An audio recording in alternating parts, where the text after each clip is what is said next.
Hi, I'm here to present a topic on medical robots, and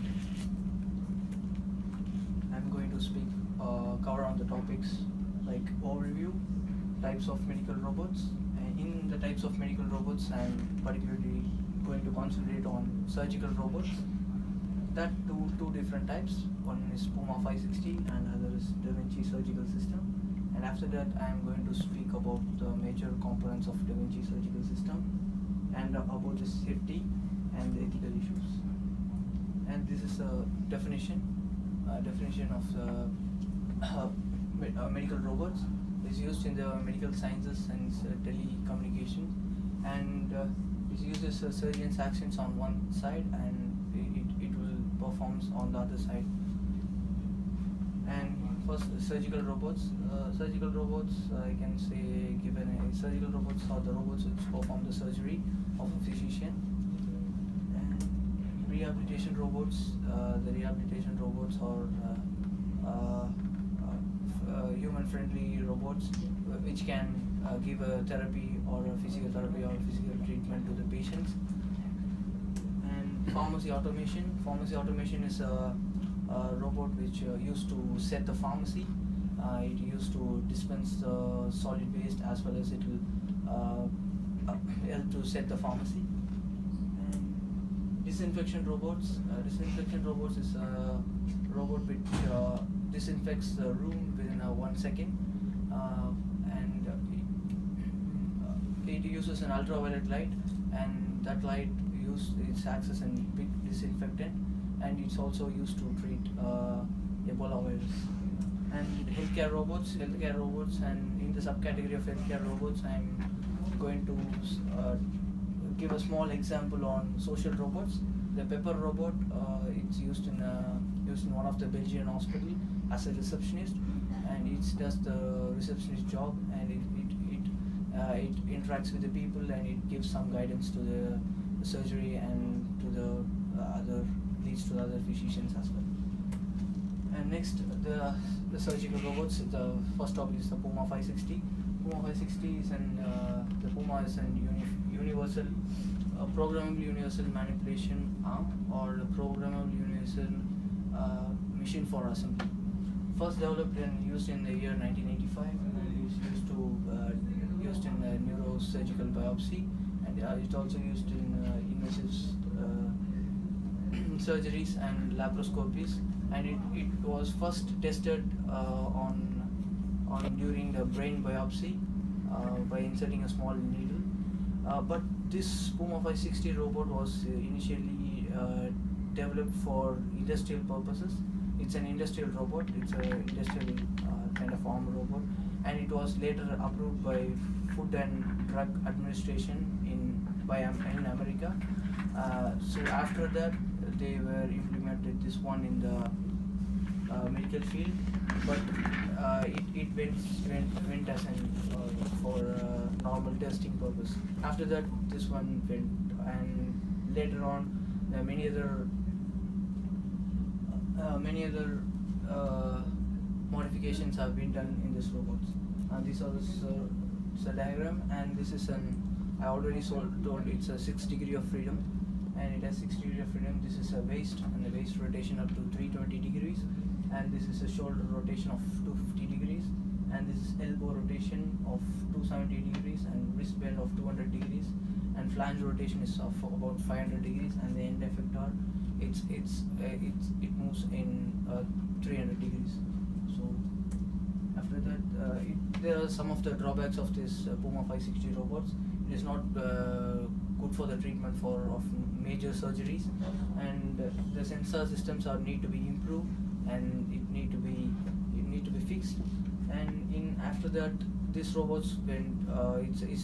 The history of these robots went down, and after that, in 1988, Probot was developed, and was developed by the Imperial College of London, and perform prostatic surgery. After that, in 1992, the RoboDog was introduced, and it was tested for hip replacement, and it also used for some operations in the hip bone as well. After that, the Da Vinci surgical system. which was first implemented in the year of 2000, and it also again approved by FDA, and it was discovered by an American company of Intuitive Surgical, and it was designed to perform a complex surgery, and it in minimally invasive approach, and is controlled by the surgeon, and it is used in cardiac repairs, used to treat do some surgeries in cardiac valve and gynecologic surgery, and it has 4 interactive robotic arms, and it has 7 degrees of freedom. And this is a representation, and I can also explain the working of this one. This is the surgeon console where the physician will use his eyes, hands, and foot to control this robot. By using his eyes, he can see the 3D dimensional HD view of the one inside the body. By this one, it's an endoscopic camera, 3D camera, which is inserted inside the patient body, and he can view exactly what are the damages happened, what are the treatments they need to be done. So with that one, he considers the treatment and he will do the proper treatment. And this one is the manipulators. This one, he has to. This is a very important thing where the surgeon needs to have a good concentration. If any mistake happens, means because this same thing was mimicked by this one, by the end instruments. So it is very major thing. So the surgeon has to be more careful by using this. And in the foot, he can focus the camera, and he can move the camera by right side and left side. And after that, I'll go to the next slide. And there are major components. Surgeon console. Console, I already mentioned that the surgeon acts as an master, and he will control the system, and he can also, and the patient cart where the patient is placed, and where this tower is placed, and the surgery is done. And the endowrist instruments or the end effectors, the end effector instruments. These are the instruments are used for the surgery. They can use for needle drives, forceps, and other energy end effectors. So they can replace, and they can remove, and they can fix it back. So it does the surgery of a human hand. And the vision card. The vision card is a very big vision card. So the assistant can view the surgery, what surgery is going on, and what are the other things need to be done. So they can use them visually. And these are some of the advantages. It gives a magnified vision, and it gives a 3D HD view of the inside part of the patient. And after the sterile wraps are added to the end wrist instruments. This is a very major important point. It's for sterilization purpose. The traps need to be means it covers the end instruments. It's like a sterile plastic cover. It will be fixed, and it will roll all over the instrument. And less scarring, so the wounds and the healing, the scars are very less, so the patient can be recovered easily. And less drugs and less blood loss. Blood loss can be less instead of going to the traditional operation.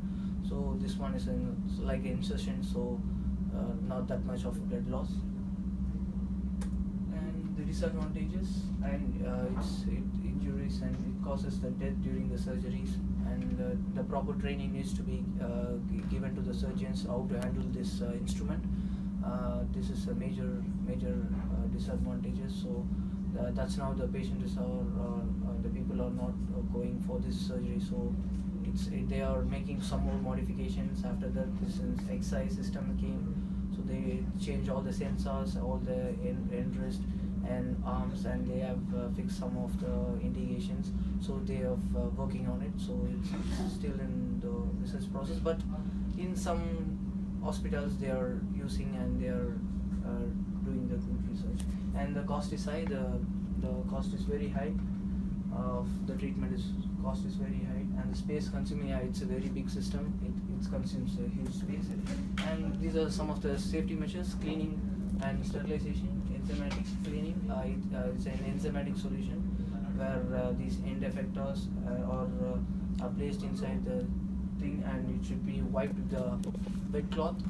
And after the solutions, these solutions should not exceed the temperature about 98°F, so it has to be maintained in a particular temperature and steam sterilized. And after that, they will sterilize with the steam, and after that they will wipe it with the wipe it, and after that they will use it. Proper draping should be done. After this, they will drap all the system.